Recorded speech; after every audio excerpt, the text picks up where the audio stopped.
Hey Mario, this message is for you. Got your bike here on the lift and just want to give you a quick walk around on what my findings have been. We're going to go over here to under the seat. Fantastic that the original toolbox is still there, but that's not our focus of attention.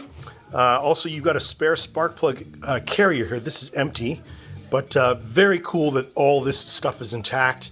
Keep all this stuff someplace safe where it will not get lost. All of this extra stuff adds to the ultimate value of the bike, including this from the factory plastic bag that holds extra fuses for the battery. Speaking of the battery, it is right here. This cute little sort of matchbox size battery is a 6 volt. This is the positive and there's the negative wire here. This battery is absolutely dead. I do have a 6 volt battery charger, but I don't think this one's going to come back to life, and I would recommend that we replace it. Let's put this up a little bit. I recommend that we replace it simply because they're only 20 bucks. I do want to warn you as we are about to venture to get this bike to run, and it nearly did, I might add, but just hold on a sec. Everything on this bike, as beautiful as it is vintage and very fragile. So say, for example, I want to replace this battery. This rubber band that holds the battery down, you see when I pull on it, it's getting ready to break right there. You see that? So I have to be very, very careful about how I take things apart. But I also just need you to accept that things are going to break as I'm trying to fix them. This rubber band is no major loss. I've got a drawer with a few of these. I could probably replace it. But anyway, I just need you to accept that I'll be very fragile with this, of course, gentle with this, but things are fragile and it's going to break. Okay, moving along to why it almost started. Actually, I need to come down.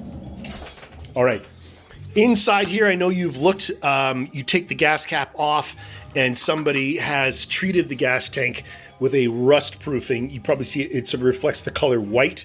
This is good and bad. The good is that the potential for rust is reduced. The bad is that the job that was done wasn't very good. There is rust, as you can clearly see, forming on bits and pieces. And the gas that's in there also is fairly old. However, if the tank treatment is good, at the bottom of the gas tank where the rust would reside, and also where the treatment for the gas tank rust prevention would also reside, potentially what I'd propose is evacuate the old gas that's in there, replace it with new gas, and this bike will probably run. It almost did for me as I was kicking it, even with the dead battery. It almost started reluctantly. I'll put the bike back up. And here we are next to your carburetor, which is underneath the cover. I've just taken that off there. But here we are at your carburetor. This is your idle adjust knob right here, this little guy. And if you turn this knob, you'll see that slide in there. I'll see if I can wiggle it for you. Whoops, not very good with the camera, I'm sorry. Now, if I pull back, you can see as I turn the knob, that subtle difference is idle speed up or idle speed down. There is a air fuel mixture screw, which is right here.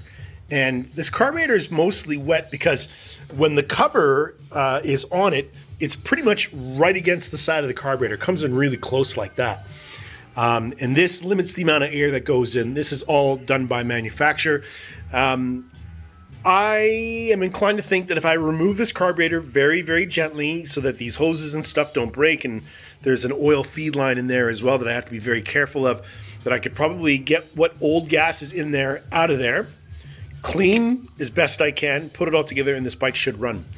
I still have to figure out where the oil in this casing has gone, and underneath the bike there's a drain plug for that oil sump, and that's intended, but we're not checking this. What we want to know is if the oil has gone through an oil seal, which is right behind this cover, right where my finger's pointing in the combustion, in the crankcase. So this is the oil tank, and this is the crankcase. And in this hole, I'm not sure if you can see up in there, but there is potentially a drain plug. And if I remove that plug and a bunch of oil comes pouring out, then regrettably, the seal that is between this oil sump and the crankcase has failed, And in my opinion, it's engine rebuild time. Okay, so there is the update. I need your permission, please, to replace the battery, remove the carburetor, just give it a quick cleaning, evacuate the gas, put in some new gas, and maybe I'll check the spark plug. But seeing as though it almost started this time, I'm pretty confident this is about all this little guy needs. Let me know what you think.